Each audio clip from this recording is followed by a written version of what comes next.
It's an absolute pleasure and an honor to welcome Bryan Catanzaro from NVIDIA to be our closing keynote speaker today. NVIDIA is a huge privilege to work with a company like NVIDIA and to have their as a partner in many respects. Bryan is one of the OGs of deep learning in that company, and I look forward to welcome him to the stage. Without further ado, please, Bryan, the floor is yours.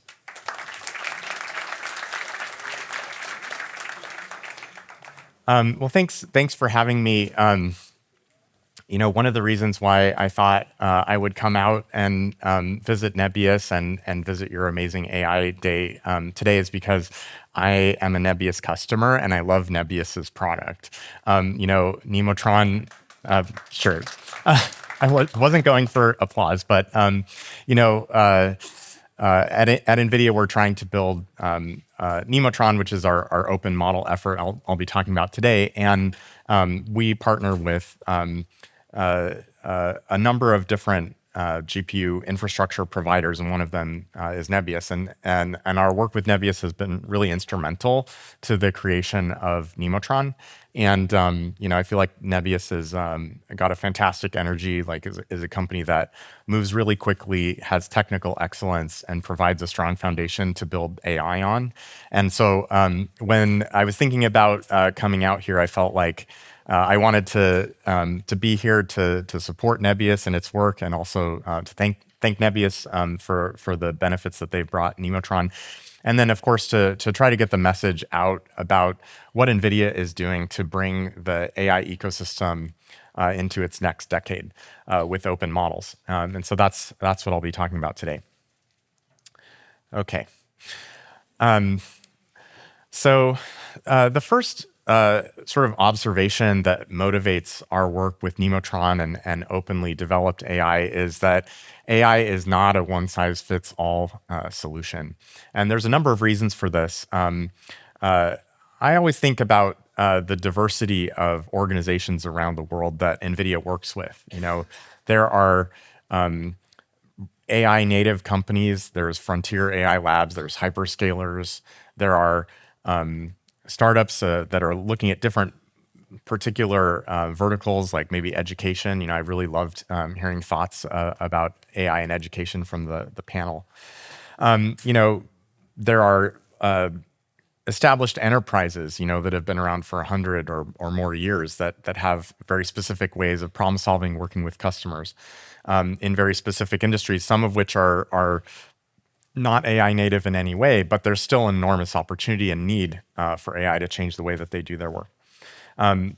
Just looking, for example, in the field of autonomous vehicles, right? There's companies that are making robo-taxis. There's companies that are making food delivery, that are doing long-range trucking. There's parts suppliers. There's auto manufacturers. And then there's platforms that people are building. They're all different. They have different ways of thinking about AI, different ways of thinking about their customers. They have different secrets. Every company is built around some sort of a secret. Their secret sauce, their the way of thinking about customers. And data is at the heart of it. Data privacy is also at the heart of it. The most valuable data that helps AI solve problems is always going to be the most secret data with the most safeguards around it. In my personal life, for example, my text messages are very valuable to me. AI that can read my text messages is really valuable for me, but it's a thing that I'm very concerned about somebody else having, right? Because I don't actually want my personal life to be exposed. And so we think about companies and the problems that they're solving, and it seems really clear to me that the world needs the ability for companies to customize AI and integrate it into the beating heart of their work in a way that preserves their autonomy, their secrets, their data, and their way of problem solving, their company platform, the customer relationships that they have. And I think that requires AI to be a form of infrastructure. The internet has transformed everything that we do, right? The internet at this point has transformed the way that every company works, old and young, in every field of the economy. But it did that through an open infrastructure. The way that, for example, healthcare companies use the internet is different from the way that retail companies use the internet. They all need the internet, but they use it in different ways, and they've been able to innovate in their own ways. Maybe some slower than others. Like, for example, my healthcare provider, I feel like, doesn't use the internet as well as I'd like it to, but they are all figuring it out on their own, because the internet's an open infrastructure that everybody's allowed to experiment with, learn from each other, integrate into the beating heart of their business, and then that preserves their ability to be independent and to push their work forward. So when we look around the AI ecosystem and we're thinking about this challenge, AI is so expensive to build. If we have this vision that AI is a form of infrastructure that companies need to be able to customize and build in the same way that they did with the internet, how are they going to have access to that? That's one of the observations that underlies this idea that AI is not a one-size-fits-all problem that is motivating our work in openly developed models and systems for AI. Another thing that's going on is systems of models. So these days, rather than there's just one model and it knows everything, we're seeing deployments of systems of models, small models, large models. If you use ChatGPT right now, if you ask it a simple question, it'll use 5.3. If you ask it a complicated question, it'll switch to use 5.4. Right? The cost difference between those two models is pretty large. The capability of 5.4 is bigger than 5.3, and so it makes sense. It makes sense to have kind of a cascade of models with different capabilities in order to optimize cost. And cost is actually really, really important for AI. We're in a supply-constrained environment right now. Compute is hard to get. Everybody needs more compute. That's my primary problem, is I'm trying to get more GPUs for NVIDIA. And you kind of laugh at that. You're like, well, you guys make the GPUs. Don't you think that means you should have some? And well, yes, we do, but actually they're all sold out, so it's hard for us to get GPUs as well. And so if we're in a supply-constrained environment, the world only has so many computers and only has so many gigawatts of power. What that means is that efficiency is paramount, right? Intelligence is efficiency. If we make AI more efficient, that means we have more intelligence, which is what we're trying to do. Cost really matters. In addition, we're also seeing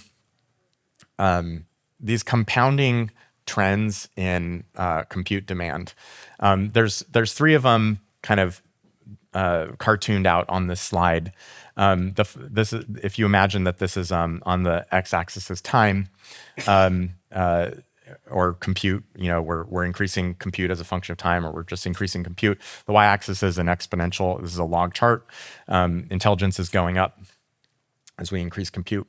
There's different trends. One of them is pre-training, right? So pre-training is the process where we take as much data as we can find from the entire internet, and we show the model everything that humans have ever devised or every thought that humans have ever written down. It is the case that the more compute we put in pre-training, the smarter the model gets.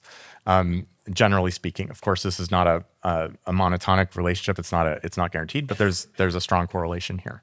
And we're finding new ways as an industry of increasing the intelligence of the model by putting more compute, more data, better data, and using more compute to increase the strength of our data in pre-training.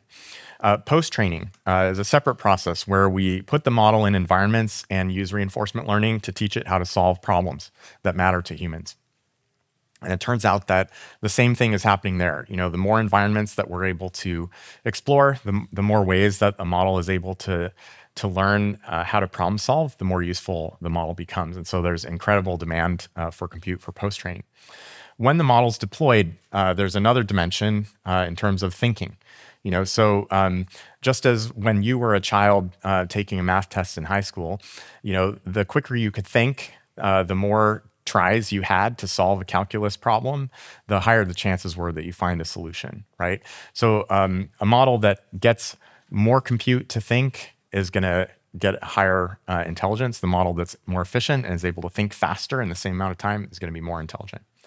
These days, we also have agents. Agents are the next dimension of of compute and intelligence, every one of us is going to become the CEO of a company that is driving our interests forward. They're going to be working for us day and night, solving problems for us, and magnifying our individual ability to problem solve and transform our ideas into something that is substantial and really changes the world. So what we're seeing is that we just keep finding new ways as an industry to increase intelligence by adding more compute, and that also really drives the need for specialization and makes it so that efficiency is the most important thing that we have to think about with AI. So what we're doing at NVIDIA to try to help with this is a project we call Nemotron. It is models, data, libraries, and research. Nemotron is a different kind of AI effort than what we see in most other places throughout the industry, because NVIDIA is a different kind of AI company. NVIDIA works with every company, as I said before, and our goal really is to strengthen the ecosystem, to make the ecosystem more diverse and stronger. And we believe that if we can do that, it increases our opportunity as a company. So that motivates the work that we're doing. We release our models, not just the final post-train checkpoints, but also the base models. We release our data sets, including our pre-training data sets, and all of the data that we've created through synthetic data generation, which is a big investment for us. We release all of our software that's used to build it, and then we release all of the recipes and research that goes into that. This is a kind of a radical thing to do because the answers to some of these questions are very expensive to derive. So for example, questions about like what optimizer should we use or what batch size should we use? These are empirical questions that require a lot of experimentation and large amounts of compute. So it's hard to be public about the answers to things that are so difficult to derive because you don't want to help your competition. But for us, we really feel like our main goal is not to worry about the competition. We're not really in a zero-sum environment. We're really just trying to grow the ecosystem. And we feel like we can do that better by being open about it. So that's what we're doing with Nemotron. Nemotron has two main jobs. The first is really to help an NVIDIA internal job, which is to help NVIDIA build systems for the future. We're an accelerated computing company, we're an AI infrastructure company, but we have to know what AI is in order to build it. And then the second is really to accelerate the ecosystem. We want more companies figuring out how to use AI and integrate it into their business. We want companies like Nebius to continue succeeding in helping AI develop and grow. And we feel like open models are really important in order to do that. AI needs to be an infrastructure that can be relied on, that isn't controlled directly by any one entity, but is something that we all push forward together. More like the internet. And we think Nemotron has an important role to play in that. So those are the two jobs, and I'm going to talk about them in a little bit more detail. So accelerated computing, this is NVIDIA's core work. NVIDIA is an accelerated computing company. And accelerated computing is actually really about focus and specialization. Nobody wakes up in the morning and says, I would really like a slow computer. So the idea that people want a fast computer, well, that's not very insightful. It's not very interesting, right? So how is it possible that NVIDIA builds computers that are 10 times or 100 times faster than a standard computer? And the answer is it's about specialization. You have to know what is the important computation that's really going to move the needle for the industry, that's going to draw investment, that people are going to be able to use to invent and deploy the technologies of the future. And so that's the core question of accelerated computing. What are we going to accelerate? And then what are we going to ignore? NVIDIA computers are dreadful computers for 99% of the things people use computers for. They're absolutely the worst. Don't use an NVIDIA computer to build, and deploy a website. It's a really bad idea. In the same way that you don't want to buy a Ferrari and use it to like a tractor to plow a field. Like it's just not. Don't do that, right? So accelerated computing is actually quite terrifying. It's a terrifying job to try to predict where the field is going and try to build a system that accelerates a thing that doesn't exist yet. In order to do that, NVIDIA has to understand deeply everything that goes into building AI, from the optimizer to the data sets, from the neural network architectures to the networking. All of those things are interconnected, and they have huge impacts on what we build. Just to give you a couple of examples, with our Blackwell generation, we really focused on the NVL, the NVLink interconnect between the GPUs, and we built a much bigger domain where up to 72 GPUs can read and write each other's memory through a switched fabric at really high speed. Now, this is a technical challenge, of course, and it took a lot of conviction for us to build that. It's a thing that actually is kind of crazy. And it's had big benefits, especially for mixture of experts models, both in terms of their training and their inference. And the reason for that, we were looking at mixture of experts architectures, and we saw that there's this dynamic routing that happens, right? For every layer, every token is going to be routed through a small subset of all of the experts. And the best way to map this onto a large number of GPUs is that as the decision is dynamically made for every token at every layer, which expert it's going to talk to, you keep the experts stationary and you route the tokens between the experts. Now, this is a really hard thing to do because you don't know until you've processed that token at that layer what the routing decision is going to be for that token. So you can't actually pre-compute this. And so you need something that's very low latency and very high bandwidth to move all of those activations around between all of those experts that are sitting on all these GPUs. And so, our decision to go, really invest in NVLink 72 was motivated by our understanding of the mixture of experts architecture, and that has yielded some important benefits for the Blackwell generation. Another example has to do with numerics. So, we're constantly trying to improve the energy efficiency of training and deployment of these neural networks, because we know, as I was saying before, that if we have better efficiency, we have more intelligence. That's the fundamental thing we're trying to do.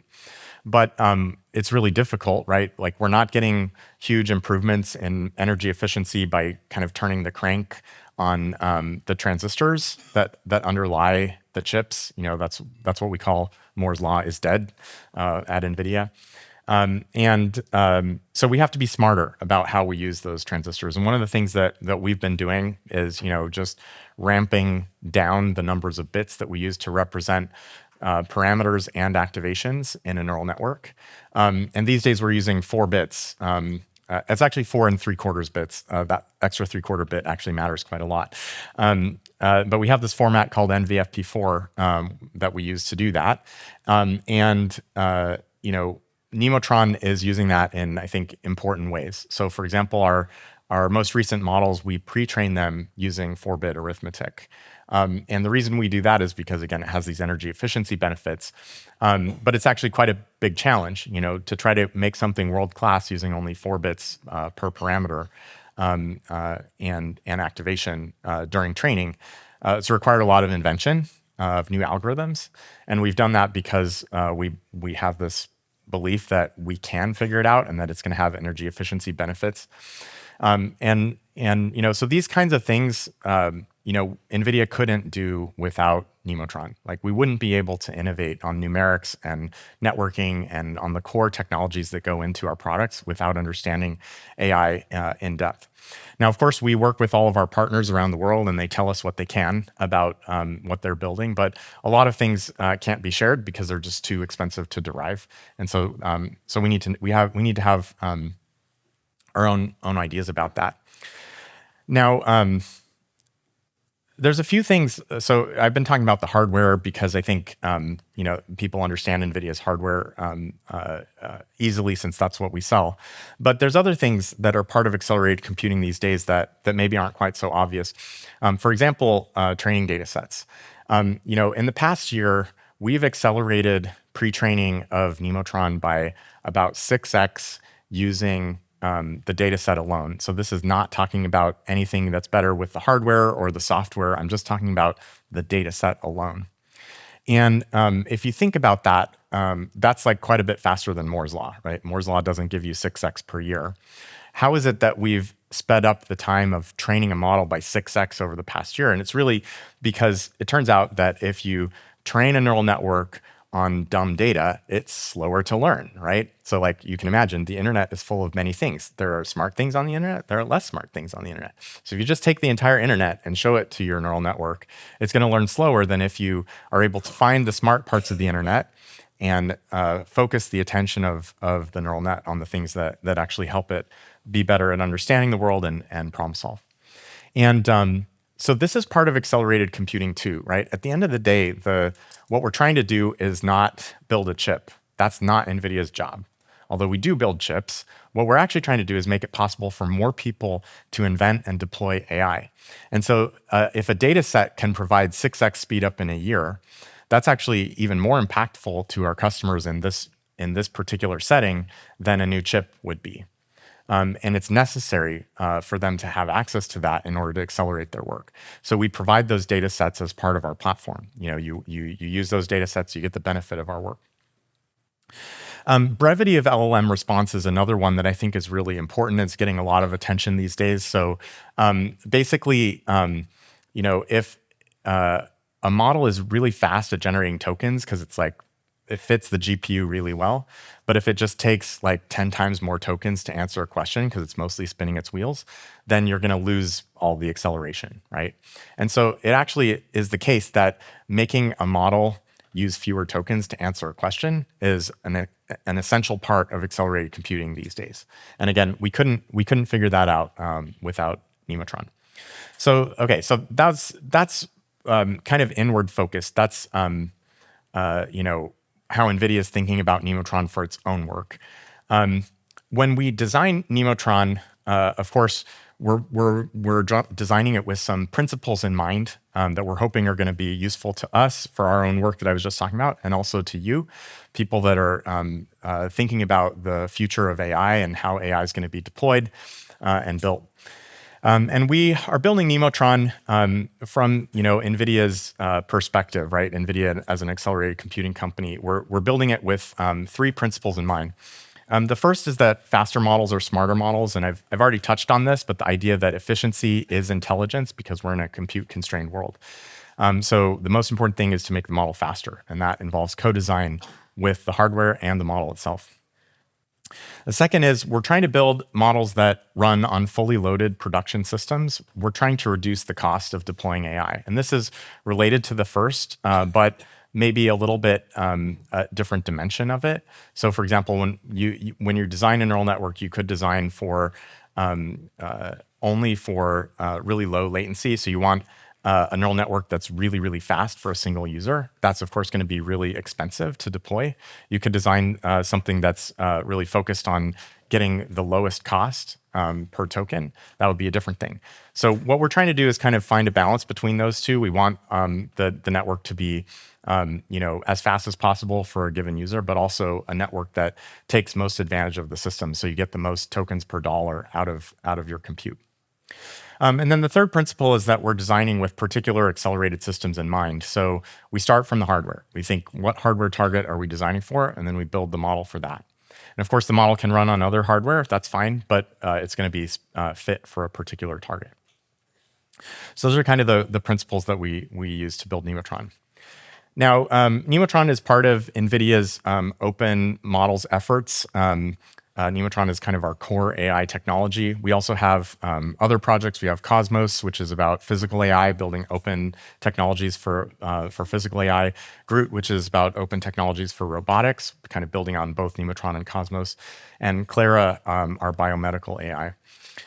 We are making significant investments in contributions to openly developed AI. This is a chart over the past year from January of 2025 through the year of different organizations and their contributions to Hugging Face repositories. And we're really, really proud that all of our software and models and data have been that we've been able to put them out there. We hope that's going to help the community. Now, one of the things about Nemotron that's really different is that we are building Nemotron in collaboration with other companies. So if you think about other AI model efforts, it's the way it usually works is that there's a lab, it's working really hard to make the model smarter, and then every once in a while, it puts out a new model, a new checkpoint on the internet, or a new endpoint that people can query, and they can use that.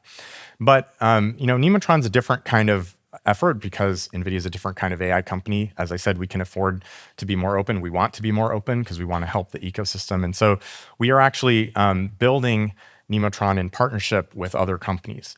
And this is a difficult thing to do because getting people to work together is always requires diplomacy and careful thought. But if you think about it, it makes total sense. If you're going to build an open model, you might as well build it openly, incorporate better ideas from around the ecosystem, and then also hopefully in the process make Nemotron more useful for companies that are trying to integrate AI at the beating heart of their business. And so we have announced a few partners in the Nemotron Coalition. Over time, I expect the Nemotron Coalition is going to grow. We're going to have representatives from more diverse parts of the AI ecosystem as we try to build Nemotron into a foundation that the ecosystem can trust and build upon as people like you invent the future of AI. Okay, so talking about the models themselves, we have the Nemotron 3 model family out right now. It says 40 million downloads, but that's wrong. This is a few weeks old, so it's actually more like 60 million these days. We have this is our Nemotron 3 generation. We have a nano model, which is a 30 billion parameter model with 3 billion active parameters. We have our super model, which is 120 billion parameters with 12 active parameters. Those are both released. We have Ultra, which is about 550 billion parameters. That's in post-training right now, and it's going to be released soon. We have our Omni model, which is going to be released in the next couple weeks. This is adding multimodal reasoning, so images, audio, and video to text, so the model can watch a video and tell you what happened in it. We also have speech models that allow full duplex conversations and retriever models that help with document intelligence. So that's kind of a high-level overview of the Nemotron 3 model family. We're really excited about pushing that forward. Speaking a little bit more specifically about our last model that we released, which was a few weeks ago, our Nemotron 3 super model. This graph right here is from artificial analysis when it was released. The y-axis is its sort of general intelligence, kind of boiled down. The x-axis is the speed. And so you can see that we have a good combination of both intelligence and speed. Of course, we're going to keep pushing that forward. How did we get that combination of intelligence and speed? First of all, we're using a hybrid MOE architecture. So we've thrown out about 10x of the attention layers in the model because attention is a quadratic algorithm. It's really expensive and uses a lot of memory and slows down the deployment of the model. And we've replaced those with state space model sequence reasoning layers that basically use a constant amount of compute. As the sequence gets longer, the amount of compute per token stays constant. What we found, and I think other organizations have started to find this too, we found that you actually don't need full attention in every layer. You can get by with very little full attention. Full attention is necessary for understanding the entire sequence, but you don't need it for every layer. You can actually have something that's kind of getting a fuzzy summary of the sequence for most of the layers, and then the ability to actually pinpoint specific parts of the sequence can be less frequent. Since we adopted this, we've seen a lot of other organizations start to adopt this. QN from Alibaba adopted this, and also now Kimi is adopting this as well. And so that's great to see. We also have multi-token prediction, so the model predicts multiple tokens at every step. You can do that basically for free because during autoregressive decode, it's basically a bandwidth-bound problem, and so there's a lot of idle compute sitting on the GPU. So you might as well have the GPU predict more, and then on the next step, you verify those, which is also for free because you have all this extra compute lying around. And if you did a good job of predicting, then you just get to accept them, and then instead of having 100 sequential steps, you have like 30 sequential steps, which then makes the overall thing go faster. So that's been important. Nemotron 3 Super has a 1 million token context length with really good accuracy on long context benchmarks, which we're proud about. We also have this innovation called latent MOE. This is an optimization to use the GPU more effectively during inference, and it effectively gives us more experts for the same inference cost because we down project before we go into an expert and then out project when we leave. So you put all those things together, and we're pretty proud of the combination of intelligence and speed that we've achieved. We were also super proud. There's this new benchmark called Pinch Bench, which was really about long-running agents, where we got the number 1 result for open models. This is a few weeks ago. Since then, the field has moved on, but the benchmark was brand new when this came out, and we just happened to do really well at that, which we love because we're trying to build Nemotron to be excellent for agents. All right, moving on to talk about Ultra. Ultra is in post-training right now. This is some pre-training results, and we're comparing against the leading base models that have been released.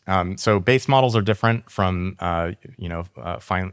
fully post-trained models, and very few organizations actually release a pre-trained base model because it's not useful to build applications on. But GLM 4.5 and Kimi K2 are the 2 leading open base models that are out there, and we're really proud of our metrics across a number of domains. For Nemotron 3 Ultra. And again, this is all pre-trained using 4-bit arithmetic. So the fact that we can get a state-of-the-art base model using 4-bit arithmetic, we're really proud of. And post-training is going well, so I can't wait to release Nemotron 3 Ultra. Finally, I just wanted to talk about research. So Nemotron is models, but it's also research, it's data sets, recipes. This project we were particularly proud of came out a few weeks ago called Nemotron Cascade. And this is taking our nano model, so our small 30 billion parameter model, and we were actually able to get gold medal accuracy on the International Math Olympiad, which we verified. We actually collaborated with a former gold medalist on the International Math Olympiad who manually verified the proofs that this very small model was able to make, and verified that, yes, indeed, this model would have gotten a gold medal at the International Math Olympiad. And that is pretty significant because it's only the 2nd open model that has ever achieved this after DeepSpeak Speciale, which is a 670 billion parameter model. So the fact that we got a 30 billion parameter model to achieve gold medal accuracy at the International Math Olympiad 2025 competition problem set, we were really proud of. It also got gold medal level performance in the International Olympiad in Informatics, as well as the ICPC World Finals. So how are we able to take our small nano model and make it so good at math and coding? It really has to do with the curriculum that we learned, that we used, which is a step-by-step curriculum. It's down here on the left. We do SFT, we do instruction following, then we do multi-domain RL. So that's basically creating a whole number of different checkpoints that are kind of specialized for each particular task, math tasks being different from coding tasks, for example. So then at this point, we have a number, maybe let's say 10 different checkpoints that are each specialized for a particular domain. And then what we do is something called multi-domain on-policy distillation, where we use this collection of models as teachers, using an on-policy RL algorithm to basically combine these into a single checkpoint that can do everything well. Then we do RLHF, basically getting human feedback to teach the model how to be better. Then we do long context RL. We sort of extend the model's ability to think over long token sequences. Then we show it code, and then we show it software engineering tasks in RL in order to make this. So we found that this particular curriculum actually is able to help the model quite a bit. All right, so just to summarize here at the end, NVIDIA is an infrastructure company. We're known for the GPUs and the systems that we provide. I'm convinced that for AI to continue to grow and develop, there needs to be open models that people can trust and rely on, that people can build their businesses on, so that they retain independence, they retain their ability to work with their own data, keep their own customers, keep their own ways of problem solving. In order to do that, I think AI needs to be, it needs to be possible to build AI like the internet, where it's open and everybody can innovate in their own way. NVIDIA is building Nemotron because this is really core to our business, right? So although it is fun to build a thing and put it out in the open and say, hey, we love openness. Actually, the reason why we're doing it is not for charity. We're doing it because we feel like our business needs it. We feel like in order to develop our business, the ecosystem needs to be strong and diverse. It needs to be possible for people to innovate without asking permission from anybody else. And in order to do that, there needs to be significant investment in open AI technology that people can rely on as infrastructure. And then, of course, we're doing it for our own purposes because we need to build AI in order to figure out what the future of AI systems look like, so we can build the right thing.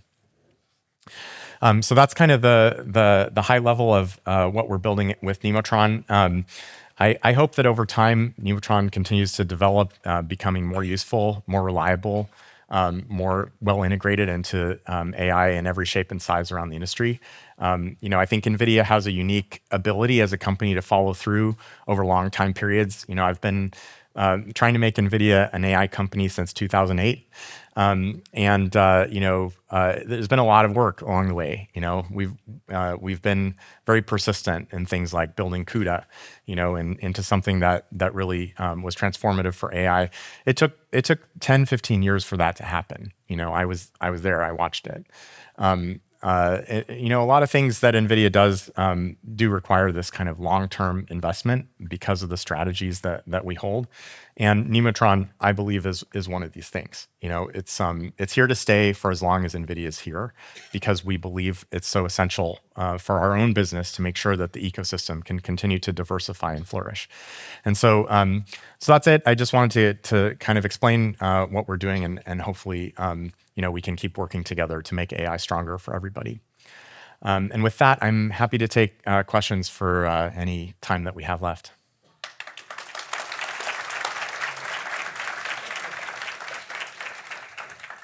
So we have Slido, you can use this opportunity to ask Bryan anything right now. But I might not answer it. So I can start with mentioning that Nebius and NVIDIA just recently announced strategic partnership around months ago, and it goes beyond GPUs. And one of Nebius' strategic bets is Token Factory, is actually hosting open source models, including Nemotron. And what we want to achieve is open source models to be used in production, by different companies, including enterprise. And do you think open source models are ready right now? And are there any particular problems in competition with closed models like Claude and OpenAI, etc.? Well, I know for sure that open models are useful. There's so many companies that are using them already, and I'm really grateful for some of the pioneers that have made that possible. Meta with the Llama models was really brave. It's hard to remember. Some of you might not have even been born yet, but back before Meta released the Llama models, the prevailing sentiment in the AI community was that it was much too dangerous to put a model out there because somebody might use it to, do something bad, right? And so Meta kind of showed the world that you could release great models and people could build on them and the world could move forward.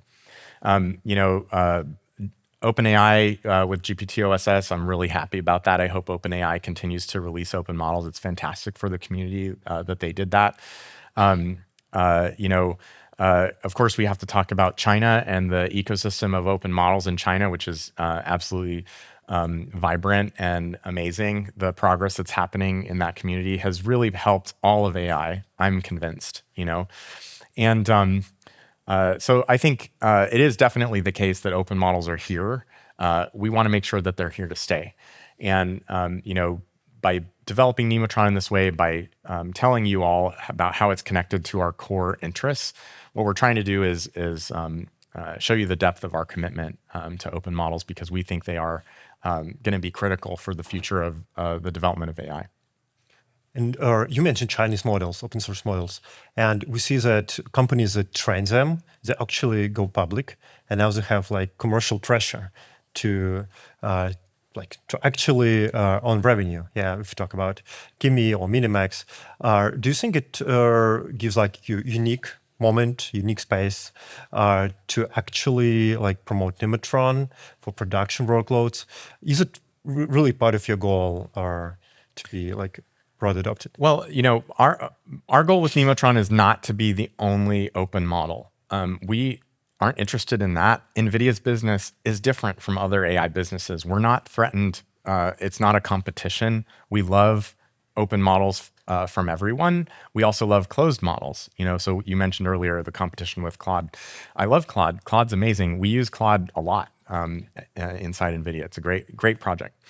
NVIDIA is a different kind of AI company. We are trying to support the ecosystem because that's our business interest. So it's not a charity. We're not just trying to be nice. We're just trying to grow our business, right? Our business is a different kind of business. Our business grows whenever AI grows. We have the opportunity to grow. It's hard to predict how the future of open models is going to evolve. There's a lot of different variables. But I think what I'm here to talk about is how NVIDIA is committed to contributing to that and hopefully benefiting from that ourselves. Yeah, right. And on the slides, you mentioned that Nemotron is using hybrid, like Mambo transformer architecture, and we all know that attention is all we need, and we feel comfortable with transformers. But you using these hybrid models for Nemotron, does it mean that we shifting away from transformers, or is it will we have hybrid models later, or even new architecture in the future? I mean, everybody has really shifted away from pure transformers one way or another. I mean, look at the Gemma models that Google released last week. They were not transformers. They had sliding window attention mostly, right? Sliding window attention is also a technique that is constant in terms of the amount of work per token, because if you basically it is a transformer, it's just with a constant window length, as opposed to a standard transformer where the window keeps growing with the size of the sequence, right? So everybody has realized that quadratic algorithms are expensive. This is not a deep realization. This is intro to computer science, 101.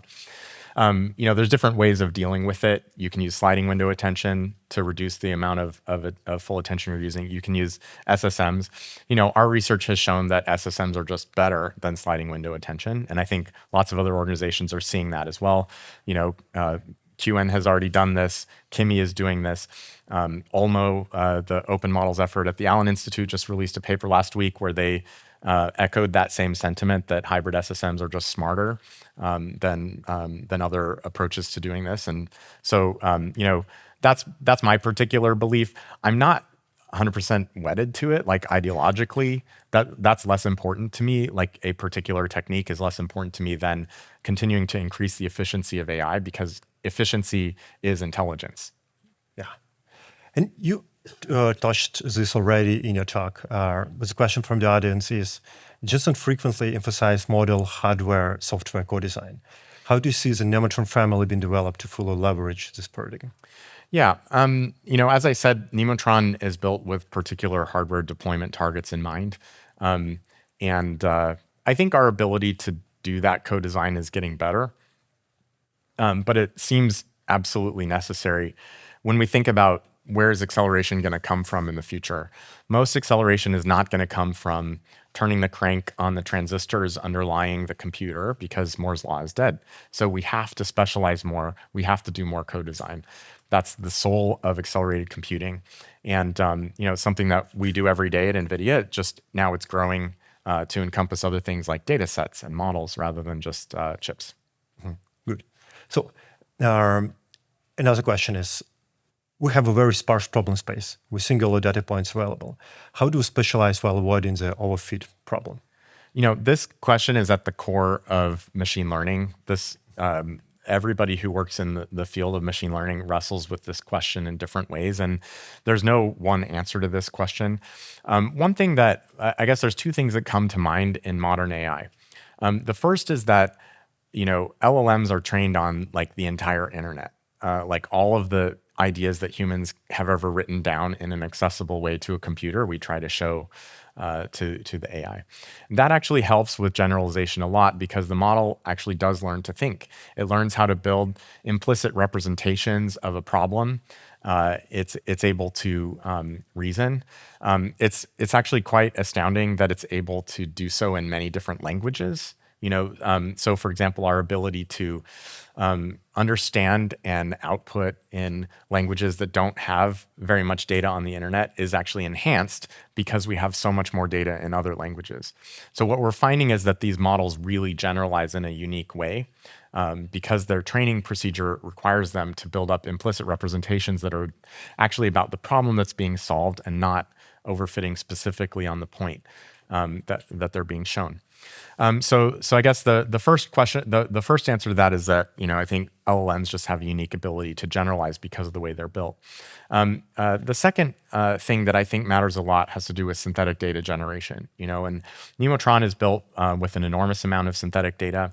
What we do is we take the few specific points that we have on the internet that seem good to us, and then we use synthetic data generation. We use language models to rewrite them into whole families of points. So you can think about it as like you have one calculus test, now make 100 calculus tests. They can all be different using a language model to synthesize things that are like the questions on the calculus test, but different.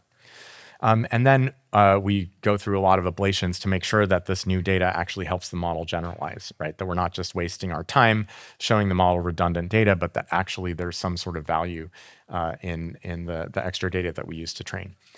So those are the two strategies that I see most used these days is to combat that problem. Right. And do you think there is a future where most users will use open source models running on their edge devices? And how far ahead would it be? Edge devices are very interesting. Definitely they're exciting for hobbyists. It's really fun to see intelligence running on a computer that you can touch and hold and control. It also is helpful for privacy concerns. I was saying earlier I didn't want all my text messages sent to the internet, although they kind of already are. But I would like to make sure that they're used in a way that I control. So edge devices have some advantages there. Having said that, I don't think edge devices are the future for AI for the simple reason that we're compute constrained. And I was saying earlier that efficiency is intelligence. Edge devices are about a factor of 20 less efficient than cloud. And the reason for that is twofold. First is just having to do with ownership and the time that's involved. So when you use a cloud computer, you pay for the time that you use. You don't pay for the machine 24/7. So that gives you probably about a factor of 2. Even for highly utilized systems, the fact that you can share it brings you about a factor of 2 in cost advantage. Then there's about a factor of 10 cost advantage that comes from batching. So it turns out that the most expensive thing in deploying an LLM is showing a token to all the weights. You can think of the weights as like a library, and you're kind of looking up in all the books, things that are related to each token as it goes through the stack of layers. Now, if you have 2 things to look up in a book versus only one thing, it costs you about the same time if you're primarily dominated by the time it takes to go find the book from the shelf, right? And so that insight that basically you get efficiency for free if you're doing multiple tokens at once is really core to deployment of modern AI. And so you put those 2 things together, you get about a 20x cost advantage for running in the cloud. And 20x cost advantage means an enormous intelligence advantage. What it means is that any agent that you run on the cloud is going to be much more intelligent and much more useful than an agent that's running on a computer that you built yourself. And that's independent of how much money you spend. Right? So if you spent $100,000 to put a really great computer in your basement and you upgraded the wiring in your home and you did all that, it's still going to be worse than what you could do with the same amount of money on the cloud. And so I really think although edge deployment is important and NVIDIA loves it, we're going to keep supporting it, that the vast majority of the most important work is going to happen on the cloud. Okay. And the final question. So we have a lot of people from academia and industry here, so it's kind of mixed. And can you maybe reflect a little bit on like NVIDIA's experience of how academia, how universities was relevant to your business? Maybe something like from CUDA times or from your Berkeley experience before joining NVIDIA? Yeah, I mean, academia has been absolutely essential to the development of AI, whether in my own personal life or whether we're talking about AlexNet or everything that we build rests on a foundation of brilliant people who have been taught in academia how to reason about problems and do research. In my personal life, the reason that I started working with NVIDIA was that in 2006, when CUDA was brand new in beta, NVIDIA's chief scientist came to Berkeley, where I was a grad student, and said, hey, we have this new way of thinking about compute called CUDA. We'd love it if you could give it a shot. And I took my SVM training code. For those of you that are old enough to remember SVMs, I took my SVM training code and ported it to CUDA, and lo and behold, it ran way faster on the GPU than it did on any of the other things that I was trying to do machine learning on back at the time. And so I felt like, and not only did it run faster, it was also way easier for me. Like I spent much less effort trying to make my code run on the GPU than I had, for example, on an FPGA or any of the other things that I was working on. And so that is how I got my start doing AI at NVIDIA, was when I was a grad student. Back then, NVIDIA didn't know that AI was going to become its future. And as a grad student that was working on AI computation, I thought, here's an opportunity. So I went to NVIDIA to help NVIDIA become more of an AI company. That turned out to be a really good idea for me and for NVIDIA. And it's directly connected with the way that NVIDIA reached out to academics back in 2006. I think there's a lot more examples like that, where academia provides the right environment for people to experiment, try things out. They could fail, but it's okay, because that's what a PhD is for. And really grateful for the opportunity that I had back then. I hope that academia continues to provide that opportunity. There's so many more things that we need to invent together. Yeah, Bryan, it's a really inspiring story. Thank you so much.